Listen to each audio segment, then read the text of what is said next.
Hey everybody, I hope you're doing well. My name's William. This is Assetto Corsa Competizione, and today I'm going to be driving the Chevrolet Camaro GT4R, a car I did not like at all whenever I first drove it, a car that really let me down. And I can tell you, I drove this quite a bit the other day, working on the setup initially. Couldn't quite get it done, but it's grown on me a little bit. I've actually enjoyed driving this car, and before I go out and start working on the setup a little bit more today, I'm really hopeful I can kind of get the speed out of it and hopefully be able to share it with you guys, and hopefully you guys will get out there and get to enjoy this car a little bit more as well. So as always in these videos, I'm going to have my hot lap and then the setup where I'll kind of go over it and give you some tweaks and adjustments you might be able to make the car a little bit more suitable for you. This car is kind of finicky on the setup. It feels really, it's just kind of strange with some of the things I've had to try, and um, gonna test to make sure it's ultimately the right way to go, at least for me. So there might be some interesting aspects to the setup here at the end to go over to make it a little bit more suitable for you if you don't quite like it the way I had it. There'll be good information in there either way. So as always, if you do like the video, give it a thumbs up. It does help me out a ton. And subscribe if you want to see more of this kind of stuff. All that YouTube nonsense out of the way. I'm going to shut up now. Let's get on to the hot lap, and I will be back with you to talk through the setup. Enjoy.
Okay, that was a hot lap around Spa in the Chevrolet Camaro GT4R. You can see the time here is a 2:30.579.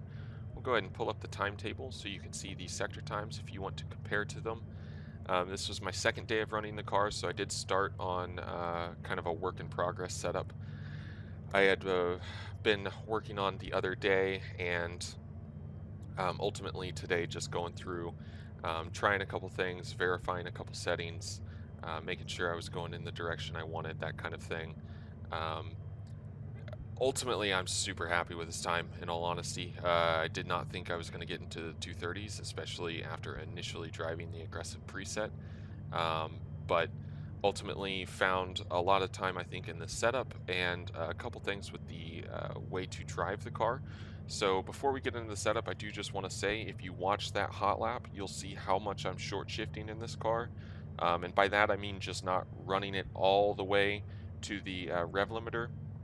I'm normally shifting around like 6,400 RPM, where you can rev this thing all the way out to way over, not way over, but definitely over 7,000 RPM.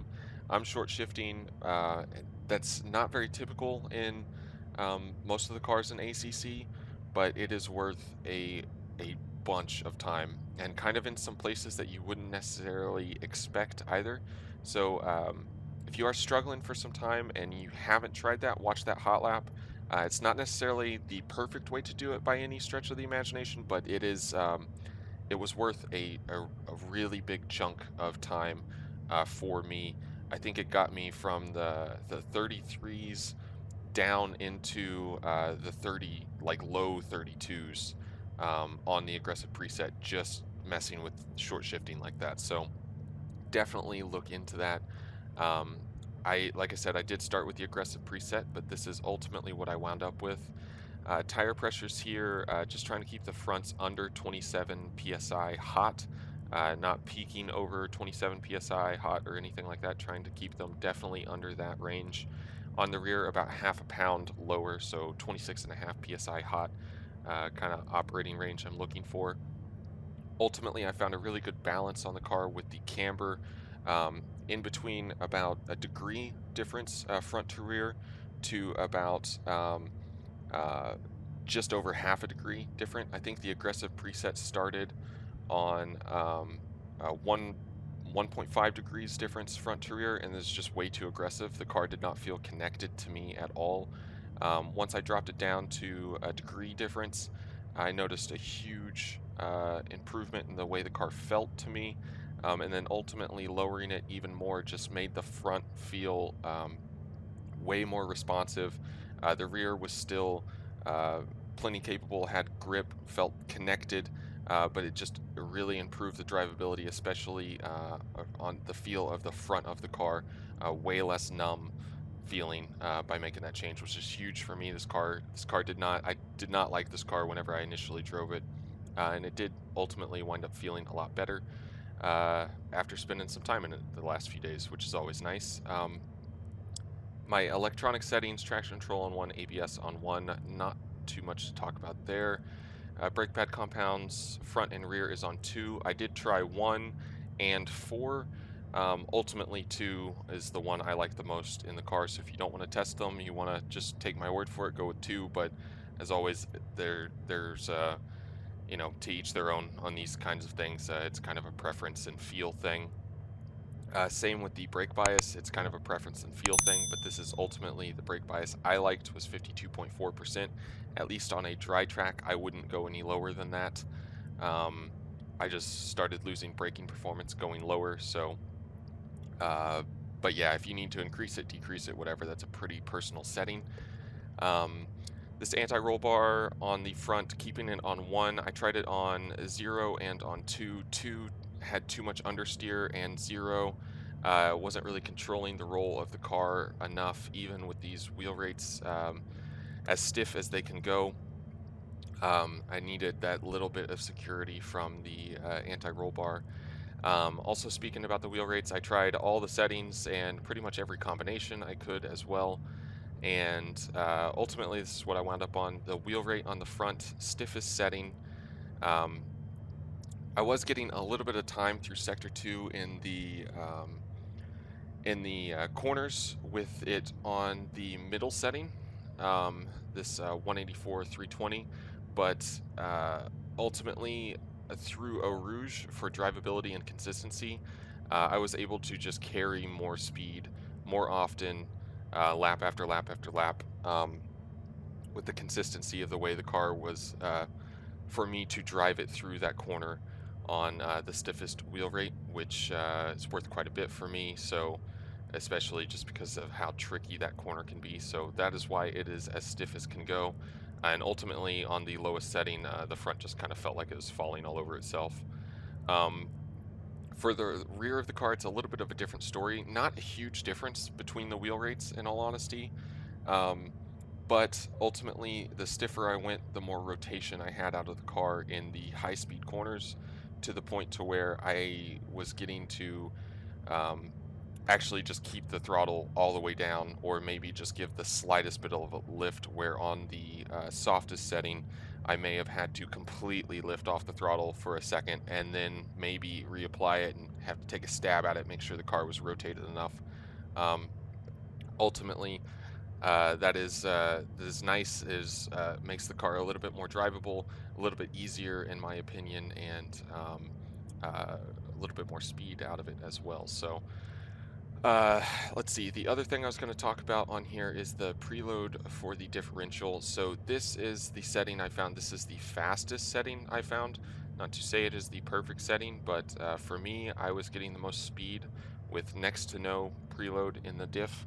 Um, However, if you want to kind of make the car feel a little bit more solid, because right now it kind of feels a little skatey, a little um, I don't know. I don't quite know how to describe it, but it can feel a little bit sketchy, especially under braking, kind of like heavy braking zones into a slower speed corner. You can increase this preload, so you're not going to notice a huge difference if you just go up to like 60 or 70. But I did test the car on a higher preload, about 120. I also tested it even higher in this like 200 range.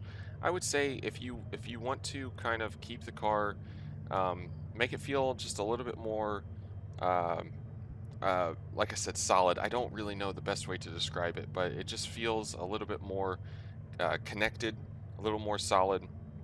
I would go to 120 on the preload for the diff. Ultimately, I couldn't get the speed out of the car the same way. Just a little bit too much understeer in the middle of the corner with it like that. But if you are struggling with that kind of thing, maybe try increasing that preload. Try and find a range that works for you.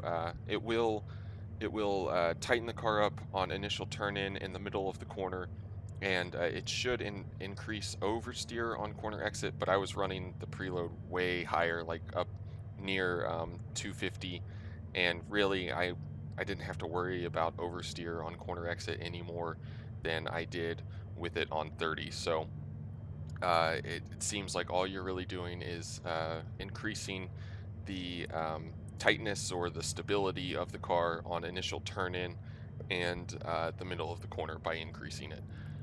For the dampers, these are ultimately the settings I wound up on.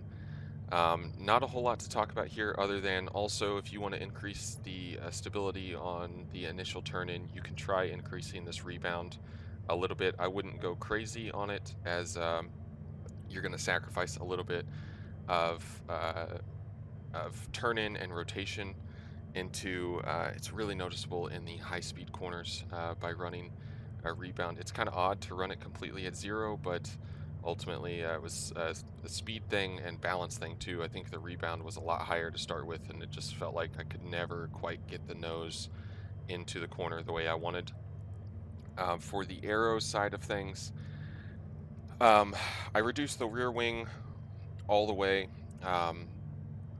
Trying to get all the speed I could out of the Kimmel straight, but also I had tried increasing the front ride height to see if I could carry a little bit more speed through Eau Rouge.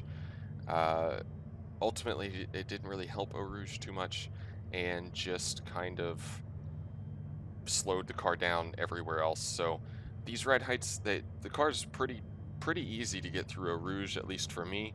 So, and on one wing, I don't really notice too many problems anywhere around the track as far as like a downforce feel or anything.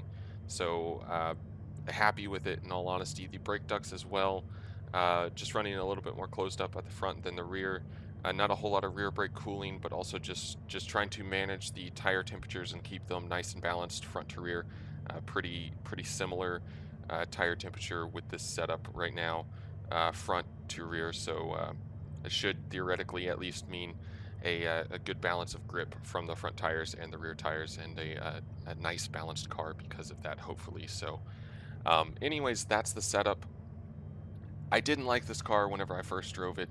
I think I've changed. I think my opinion's changed. I think I did.